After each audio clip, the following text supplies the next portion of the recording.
কুমিল্লা বাংলাদেশের এক ঐতিহ্যবাহী জেলা। বাংলাদেশের প্রতিটি জেলারই নির্দিষ্ট একটি স্বাদ আছে, কিন্তু কুমিল্লার কথা শুনলেই মনে যা আসে তা হলো কুমিল্লার বিখ্যাত মাতৃভান্ডার রসমালাই। যে রসমালাই গ্রানে গন্ধে স্বাদে অনন্য, দেশ ছাড়িয়ে বিদেশেও ছড়িয়েছে সুনাম। আজ আমি আপনাদের নিয়ে যাব সেই অরিজিনাল মাতৃভান্ডার দোকানে। দেখাবো কিভাবে যাবেন এবং কিভাবে তা তৈরি হয়। কিন্তু কুমিল্লার অরিজিনাল রসমালাইয়ের দোকান শুধুমাত্র একটাই, তাদের কোনো শাখা নেই। অরিজিনাল কুমিল্লার রসমালাইয়ের জন্য প্রতিদিন হাজার হাজার মানুষ ভিড় করে কুমিল্লায়, কিন্তু অনেকেই চিনতে পারে না আসল রসমালাইয়ের দোকান কোনটি। এত কাস্টমার সামাল দিতে এখানের কর্মীরাও হিমশিম খায়। যে একবার কুমিল্লার রসমালাই খেয়েছে সে বারবার খেতে চায়, এবং যে এই ঐশ্বর্য খায়নি সেও একবারের জন্য হলো ট্রাই করতে চায়। এই জন্য এখানে প্রতিনিয়ত ভিড় লেগেই থাকে। দেখুন বন্ধুরা, কাস্টমারের কত ভিড়। বলে রাখা ভালো যে অনেক সময় আপনারা কাস্টমারের ভিড়ের জন্য 30 থেকে 40 মিনিট পর্যন্ত সিরিয়ালে থাকতে হয়।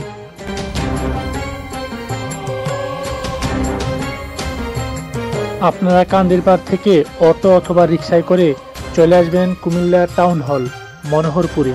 এখানে রয়েছে অরিজিনাল মাতৃভান্ডারের দোকান। এটা হচ্ছে অরিজিনাল মিষ্টিভান্ডার। প্রায় 100 বছর আগে শঙ্কর সেনগুপ্তের হাত ধরে এই প্রতিষ্ঠান যাত্রা শুরু করে। প্রতিষ্ঠার পর থেকেই তাদের কোয়ালিটি এবং সততার জন্য কখনো পিছনে ফিরে তাকাতে হয়নি তাদের, যার স্বীকৃতি স্বরূপ পেয়েছেন 2017 সালের আন্তর্জাতিক জিআই পণ্যের অ্যাওয়ার্ড। রসমালাই শুধু মিষ্টি নয়, এটা কুমিল্লার সংস্কৃতি। এখানে মানুষ গর্ব করে বলে আমাদের রসমালাই খেলে আর কোথাও মন বসবে না। সত্যি কুমিল্লার রসমালাই খুব সুস্বাদু এবং এটা ঐতিহ্যের এক গন্ধ। কুমিল্লার রসমালাই শুধুমাত্র কুমিল্লাবাসীর জন্য গর্বের নয়, এটা সারা বাংলাদেশের গর্ব। বড় বড় কড়াইয়ে গাভীর দুধ ভর্তি করে প্রায় 3 ঘন্টা ধরে গরম করে এই দুধ। এই দোকানে 25 থেকে 30 জন লোক অনবরত কাজ করে। প্রত্যেকেই ব্যস্ত, কারো হাতে দুধ গরম করার দায়িত্ব, কারো হাতে চলছে ছানা কাটা। ভাই এই দুধে তো কোনো পানি দেওয়া হয় না, না শুধু দুধটাকে গরম করে থাকেন?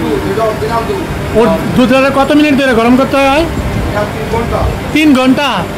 এই যে এই দুধটাকে 3 ঘন্টা ধরে গরম করার পরেই তারপরে রসমালাইয়ের যে দুধটা সেটা হয়।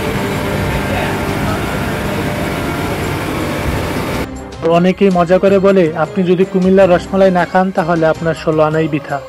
তাই যদি কখনো কুমিল্লা আসেন একবারের জন্য হলেও কুমিল্লার রসমালাইটাই করবেন। এই যে এখানে মূল্য তালিকা দেওয়া আছে, মূল্য তালিকা থেকে মূল্যগুলো দেখে নিন। আজকের মতো ভিডিওটা এখানেই শেষ করছি। দেখা হচ্ছে অন্য কোনো ভিডিওতে। চ্যানেলটি সাবস্ক্রাইব করে পাশে থাকুন।